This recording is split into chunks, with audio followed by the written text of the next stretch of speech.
So this film, That Awkward Moment, this is kind of like your baby in a lot of ways, and it's also your first directorial debut. Can you talk about your expectations going into this new position? My expectation was just to make something that was not embarrassing for all of the amazing people involved in it with me. That was it. I set the bar super low. Yeah. I love the material, and I love these guys that came on to help me make it, and I wanted to make them sort of have a movie that they could be proud of. Yeah. So you didn't feel any pressures or anything taking the helm? I felt a tremendous amount of pressure.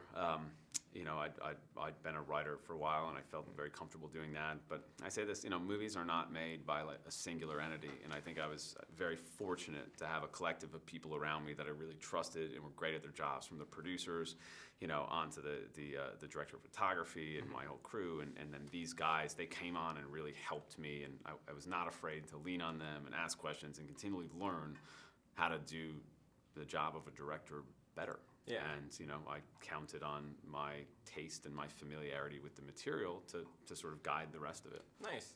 Well, you mentioned your dating life very briefly in the beginning, and you wrote the script, What too. a disaster, huh? So this is based off of, like, are there any specific moments from your life that kind of, I don't know, sparked the idea for this movie? Well, you know, I wanted to make a romantic comedy kind of from the guy's perspective, but I also wanted to make something that wasn't as, like, classically like gender specific as like girls want relationships and they're like, I don't feel like a human until you love me, and guys are like, whoa, I'm an idiot, I can't figure this out.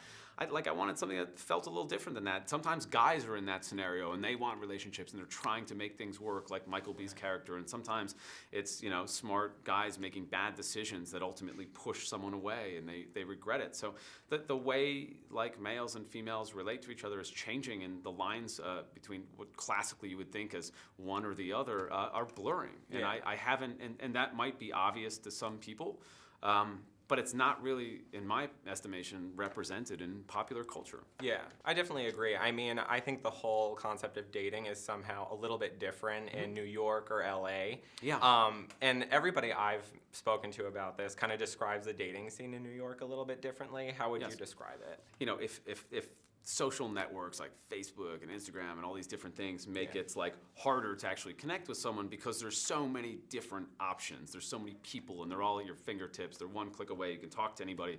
You don't have to do the work in a relationship because you can just talk to like 5 other people over here.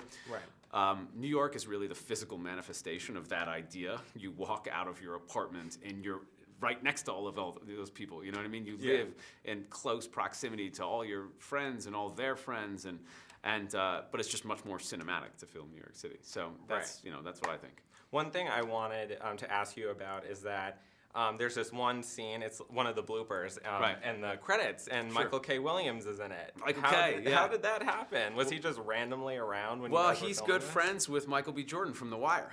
You know, he's Omar and Michael was Wallace. So they've been friends since Mike was, I think he was 12 or 13 when he shot that. So he just dropped by set, and obviously I'm a huge Wire fan, so I was like sort of, you know, geeking out, and I was like, hey, do you want to be in our movie? And he's like, in your movie? And he goes, yeah, of course.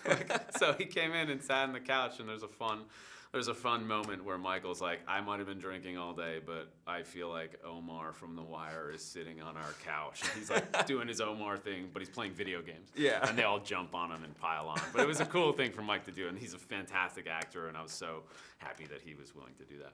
Awesome. Cool. So maybe I don't know the tricks. How do you keep from wardrobe malfunctions, or just kind of keeping it all Well, I think there are a lot of together? tricks that you can use in life. Philly accent, it's real easy to go over the top. Yeah. That's I worked hard on that, so I'm glad.